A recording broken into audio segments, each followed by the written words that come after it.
Terry from the Football Terrace has been known recently to be all about Arsenal and changing narratives and flip-flopping, going backwards and forwards and everything else in between, and he's always maintained, well, no one ever said that because XYZ, or no, that's not the case because XYZ and blah, blah, blah, and he always seems to have a convenient reason as to why he's not wrong in a certain situation. Well, they were never my favourites, so I can't say that I expected them to win the league, but when they're that good of a team, when they've been dominating non-stop, how are they not going to be a favorite to win a league, for example? Oh, because of XYZ, blah, blah, blah. Anyways, he has had issues with some YouTubers recently, Lee Big Steve, Sava. It was actually during the Sava stream when they were having a backwards and forwards on Arsenal, whether they were better off winning the league, or attempting to win the league, I should say, this year or last season when they were ahead. It was a bit of a coming together. And even though Sava was being mad childish and getting heated and emotional about it, getting absolutely rattled from here to high heaven, Terry was still being a little bit condescending and talking down to him and little broing him as well. Like, Sava was disagreeing with him and Terry's like, no, you're wrong because of X, Y, Z. And no, you're wrong because of X, Y, Z. And he's just butting heads together. It's like, bruv, we're discussing footballing opinions. It ain't that deep, yeah? But as I said, people have been noticing what he's been doing, flip-flopping and all these sorts of things, right? Anyways, this ain't no real dig towards him. I'm just pointing out something that I have noticed and other people have noticed as well, yeah? I still watch the Football Terrace. I've been watching it for the last 6 or 7 months. I enjoy the backwards and forwards. I enjoy people talking shit to one another. Sometimes it's unbearable. Other times it's a laugh. Sometimes you get some mad content in there to just use and make videos about as well. So big ups to you boys and girls. Anyways, I saw something pointed out to me from a friend of mine who's a United fan, also watches Terry, and he said to me, I heard something on Saeed's channel on Mandem Talk, and he said it pinpoints Terry perfectly. The best way to never be wrong is to use excuses that you cannot test against reality. I think truer words were never spoken. I think it's pretty fair, you know? The best way to never be wrong is to use excuses that you can't test against reality. It's pretty fair. Now, Terry said that Liverpool would be praying for an Aston Villa miracle in their game against Arsenal.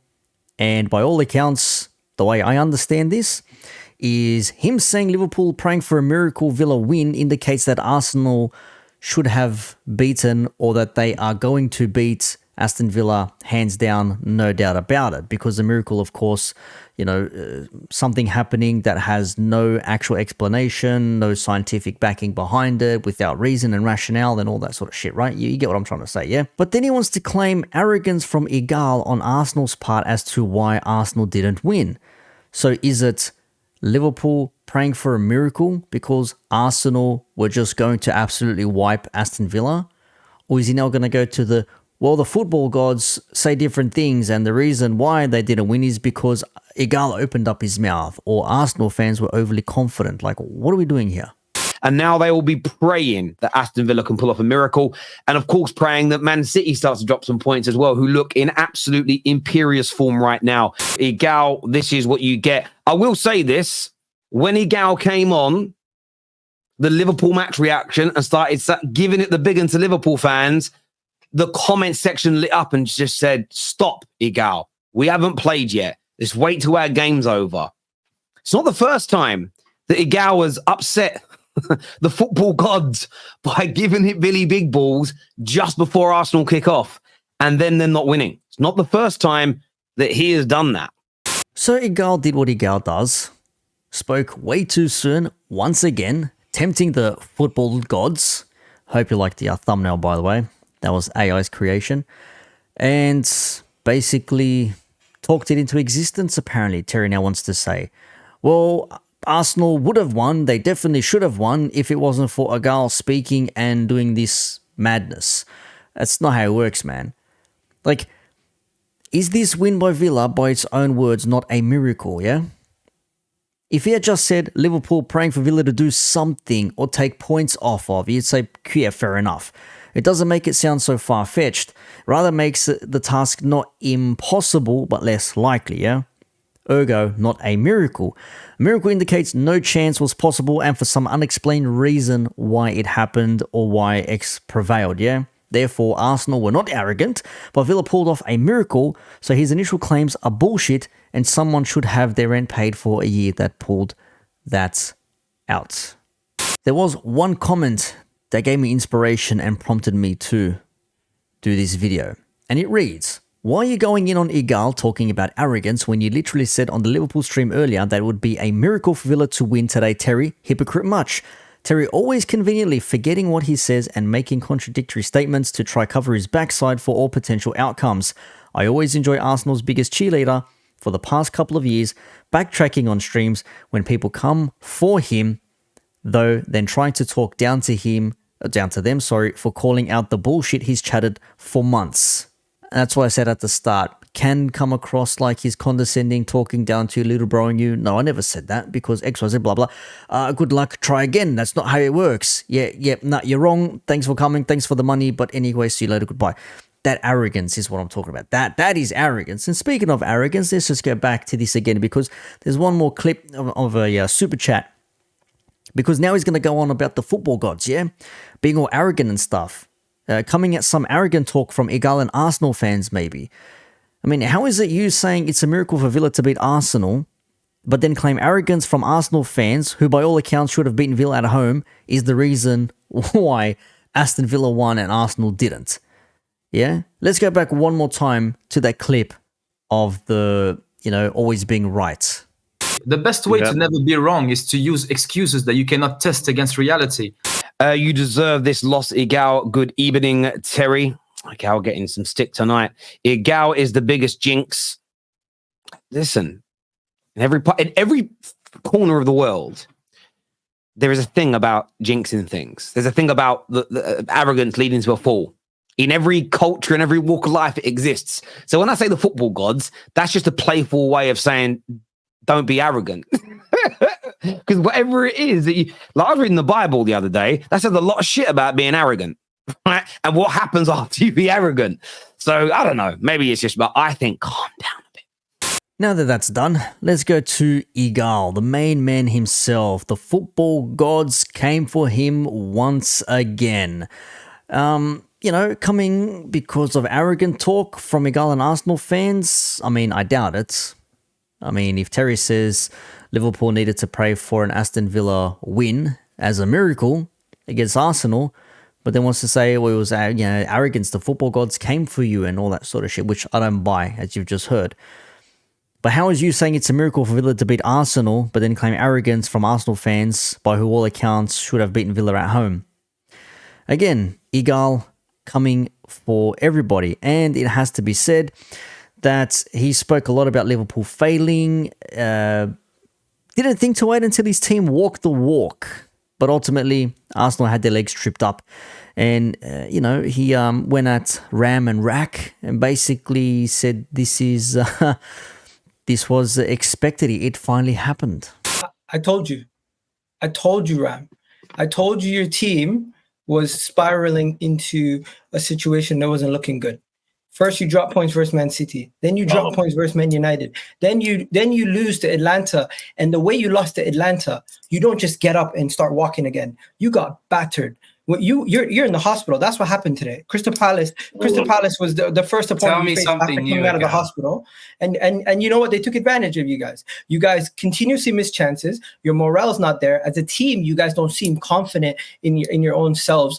It just goes to show you how everything can, when it rains, it pours. And Jurgen Klopp actually deciding to say that he's going to leave early was the thing that kept you guys in this continuously. Now the emotion. You have no idea whether that's the case or not. That's absolute nonsense. You have no idea whether that's the case or not. You're just looking at what's happened on the pitch. You're doing a results-based analysis. Absolute nonsense. How can you say that? How can you say that just because Jurgen Klopp announced it, that galvanized us through your games? You're just reading into what's happened on the pitch and making the deduction. Yes. You're misconstruing what I'm saying. I'm saying that galvanized you guys to play at what you a said higher level. Clear. And now you guys seem like you guys have gone back to your mean. That's all I'm saying. Is that what you thought I said? No, that was exactly what you said. Mean was before the announcement, we were right up there, playing for the top of the league.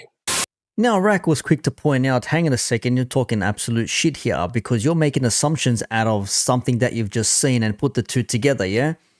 Rack says, in his response to him, you're saying that Klopp saying we're leaving, brought everyone together and everyone just says, screw this and we're out of it, we don't care anymore.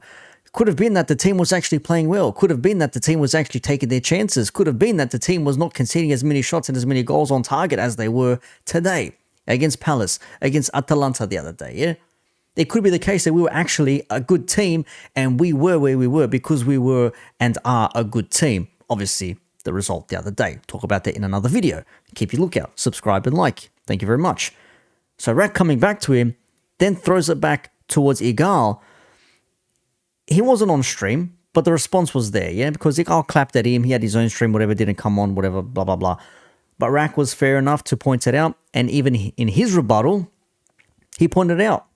He returned serve. When I was on the stream, Egal came onto the stream, and he came on and said, and he made up this narrative around Klopp announces his retirement, and then that all of a sudden that galvanised us as a team, and now the positive effects of that are wearing off. And I said that's a narrative that you've constructed based on zero evidence. You're just looking at results, and you've made up a narrative based on that. If I turn around now and I say, Arsenal went to Dubai and you've done brilliantly since you were in Dubai, and now the positive effects of that Dubai holiday were wearing off, and now you're seeing the after effects of that. People would say that's stupid, but that's exactly the same kind of analogy that Egal drew, which is why I called it out and said it was ridiculous. So we are playing badly, but it's got nothing to do with Klopp necessarily leaving or the positive effects of that. We don't, even if it is, we don't actually know that. We're just making stuff up. Sounds like a fair response to me. Making up an assumption. If a guy wants to say Klopp announcing he's leaving, brought everyone together, and now they're all fizzled out, now you're back to your meme. I mean, brother, your team has been a meme for the better part of a decade. What are you talking about? We've been in the ascendancy. And again, if you listen to other streams, I heard him on Liga. By the way, I have to mention it. Just because I give an opinion about what somebody said or someone's content or whatever, that doesn't mean I hate them. I'd love to talk to these people. There's no hate here. Just discussing ideas, okay? Before anyone gets the wrong impression, yeah? But even Egal said, we are going to overtake Liverpool. Liverpool will drop off and we will take their place.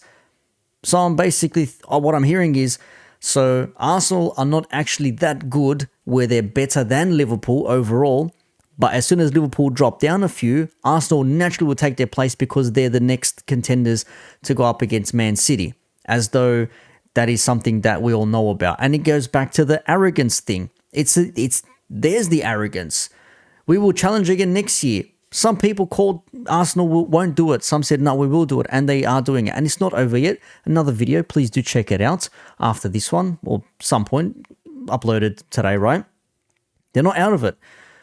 But to say Liverpool are absolute dog shit, you guys are back to your meme, but Arsenal are just going to continue doing what they're doing, even though they've had their own struggles and stumbles, that to me reads a little bit hypocritical as well, yeah?